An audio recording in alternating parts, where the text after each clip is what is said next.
hara mai, ko te mauri ai o nuku. Hara mai, ko te mauri ai o rangi. Ururu tipu a, ururu atu a, ururu tūrongo. Ururu rongo mau, ururu rongo mai taha nui e. Ka tū kātau haha te mauri nā tāne nui a rangi. Ka tū kātau haha te mauri nā tū mātau e. Ka tū kātau haha te mauri nā hau. Knowing those whakatauki and how to put them into action have been, I think, key to the success I have had throughout the 40 years I've been a part of Kahurangi, and in terms of my professional life and my personal life, it's held me in good stead.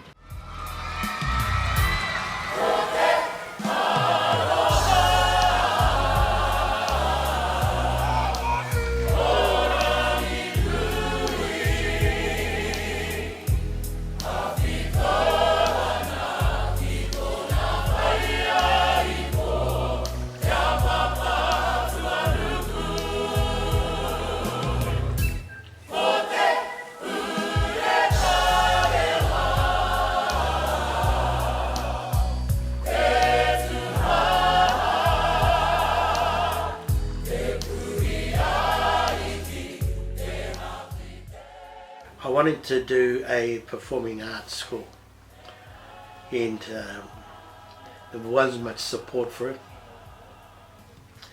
The Labour Department found it outrageous that we could even think of doing a program like this. The Arts Council, I think their response to me was, oh, good luck, sort of thing. And then we had a group of young people here, and I remember my dad saying to me, you must have the dregs of Maoridom there, all in one hit. You won't make much of that lot, because there was a lot of drugs and alcohol, all that sort of stuff was pretty heavy at that time.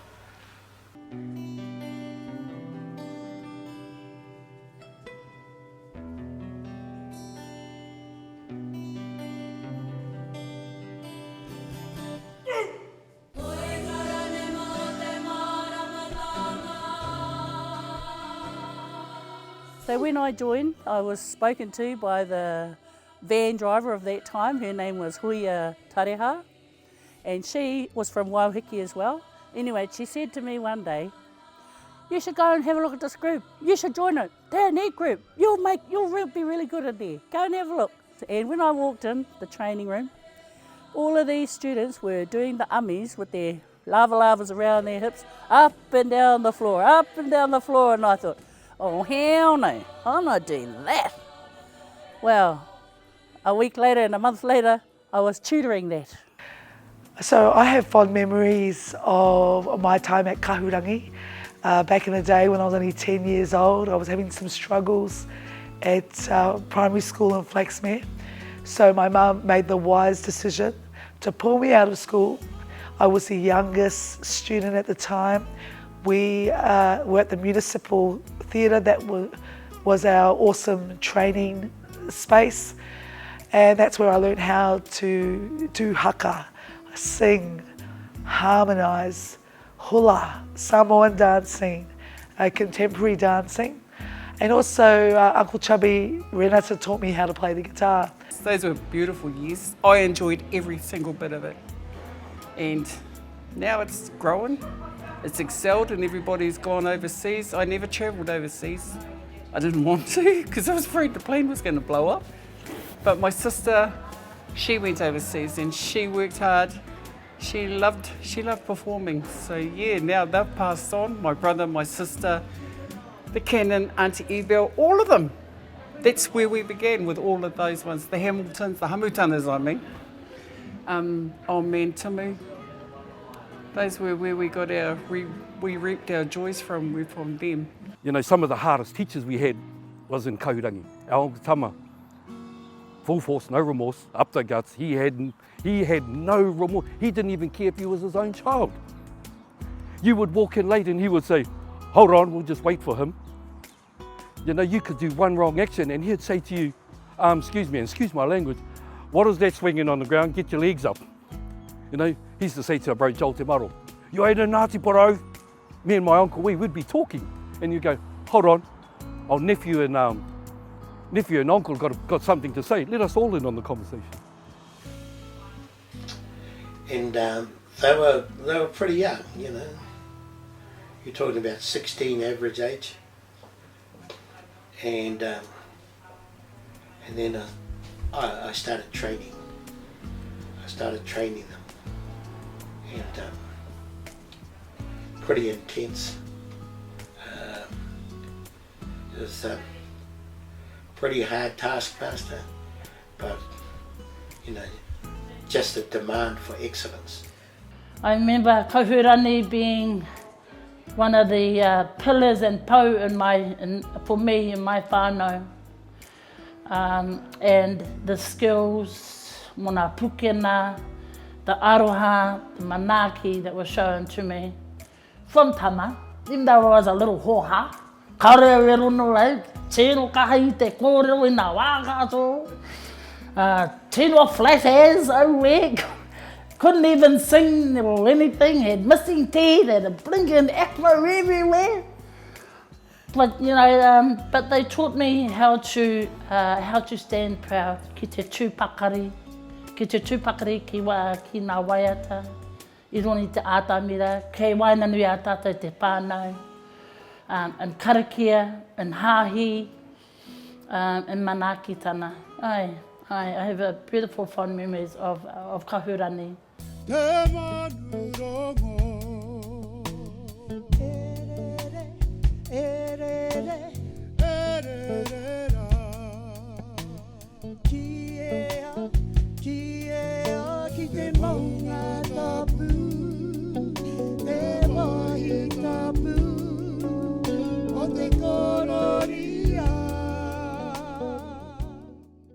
To be quite honest, when Tama passed, I didn't think Kahurangi was going to actually get any further than it has to this day. I actually thought it would cease because Kahurangi and Te Wakatapu were nothing without him. But that's how we sort of looked at it. I looked at it. I didn't think that anybody else could carry it on. With Heke, Ngātai, Manu, like his siblings, Paraire, Tarangi, you know, that's a family of wealth, and you know, and they've all got their special talents, and all of their talents reaped into Kahurangi Te Wakatapu. I'm Te Wakatapu. I'm staunch to Te Wakatapu.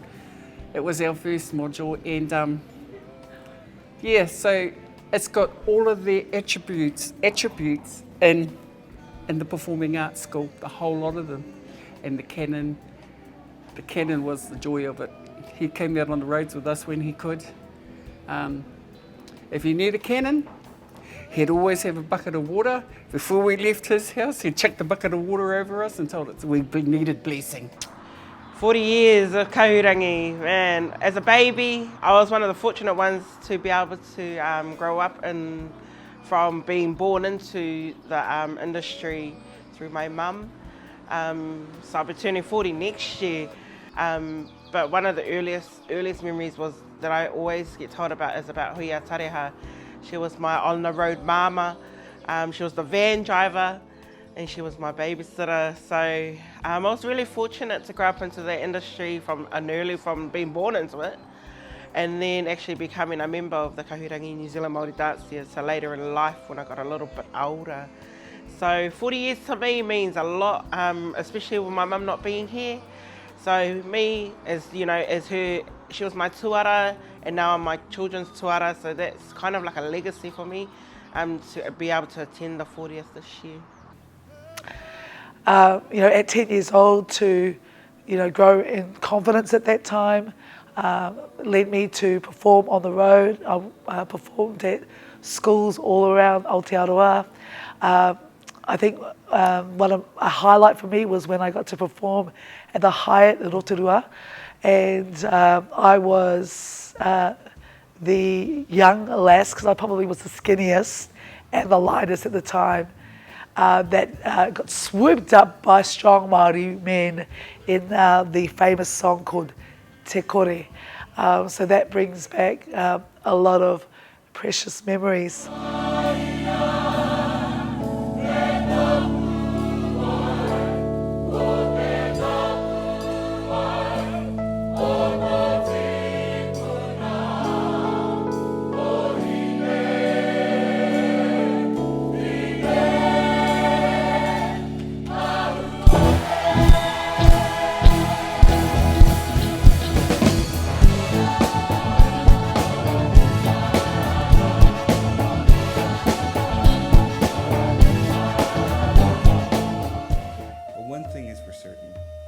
He was a great father. I know this simply because it was through his ways that my mother taught me to be the man I am today. So grandfather, for when I dance, you will dance. For when I sing, you will sing. For when I speak, you will speak. You flow in my veins as spirit, rest in my heart as comfort. I thank the Creator for offering me such a wonderful grandfather. And I thank you, grandfather, for passing your ways through my mother and making me the man I am today. Hai hai, namoshom.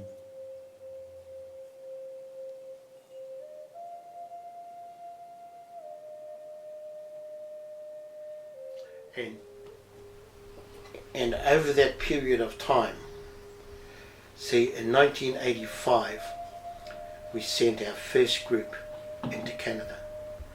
I'd also figured it out that New Zealand was too small.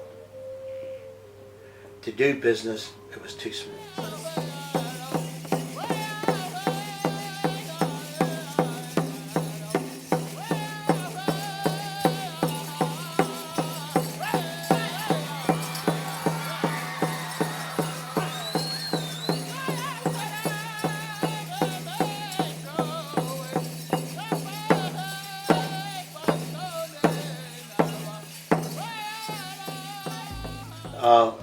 I wrote a curriculum based on my experience from Australia, adapted it in here, and they accepted the program, and then I had a particular formula for doing that. That same formula I went on to write the first certificate of Māori Performing Arts, which was approved by NZQA, the first. Then I wrote the first diploma, Māori Performing Arts, and then I wrote the first degree of Māori Performing Arts. In song these days, the welcome is this. Come over here, there's the same action. My job was to get the audience to understand how else can we portray that, you know, that type of action. To say welcome. How else can we do that? What stance can we do? So we kind of had this vocabulary of movement. Most of that early movement had come from my dad. My dad had learned under one of our rangatira of this area. And so he used to run through the street with me, you know. He used to be in the backyard and go. So what the canon was doing was sharing all these beautiful tidbits and formula for our men to be able to be successful to stand on the marae and kōrero. So that was his whole approach to that, and we ended up with some beautiful stuff from him. So the song Wauheke, I can't remember the year, but they were sitting at our dining table looking out the window, and you look straight up to Otatara, and they went, Wauheke te te hunga o tatara, and that song was written on that day in our dining room, and from then on Kahurangi performed it. And then I think a couple of years later my father said to Tama, oh well, that's our song now, because you know, that's ours. Huia, moi mai e Hinaki te moi nā roa. Kua tai atu koe ki o Tipuna. As we all know, Whaia was a beautiful wahine. She showed us how to behave as wahine. She showed us how to be strong, but she showed us love, and she showed us that to everybody who came in contact with her. She was a very good friend of mine. She helped me through a lot of things when I was very young. No maira, te whānau o te motu, aneira, te ropuranga tahi, titiro mai, ane ngā iti kahurangi, aue. Well, you know, you can whakarongo ki te tangi a te korima koe. If you have a look at whakarongo ki te tangi a te korima ko. Te waiora, that song. And then titiro mai is titiro mai, te whetu. Talking about te whetu o te tonga. So te waiora was done. And the reason I like it so much is because my auntie sang it. And it was part of, when I was little, they used to chuck me in front of this video and I used to always watch them. And it was the movements, these tracksuits they had. So Te Tiro Mai was one of the photos where my mum's in it and she's playing the guitar for it and they got the hoi in their hands. So I always remember those two songs, and because they got mean-ass harmonies in Te Tiro Mai. My favourite song was He Mea Hanga. I loved He Mea Hanga and Waiōhiki. So, you know, these are songs that I keep teaching to our rangatahi.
Because it used to be just a performing arts school, but one day Tama called me into the office and he goes, hey, a lot of getting pregnant.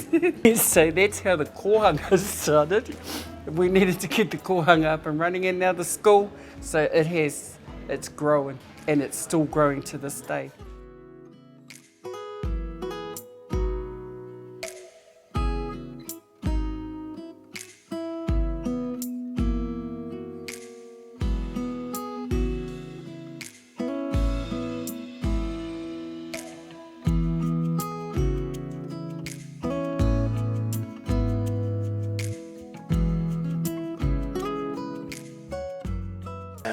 My dad always said, well, if you can hang in there for that long, you know, you must be either stupid or you've got something going for you. You know, we used to always have a bit of a chuckle. And then we would compare notes every other morning. You would come in, we'd talk about things. We discovered a whole lot of different things, the research we did. We discovered all the stuff in Hawaii when we went there. About all our motiatea and what a particular word would mean in terms of what the movement would be. So great to see you. Kia ora tātou, tēnā koutou te whānau. Nau mai hara mai ki tō tātou kaupapa. Kahurangi, aha kua he iti, he pounamu. Welcome once, welcome twice, welcome thrice.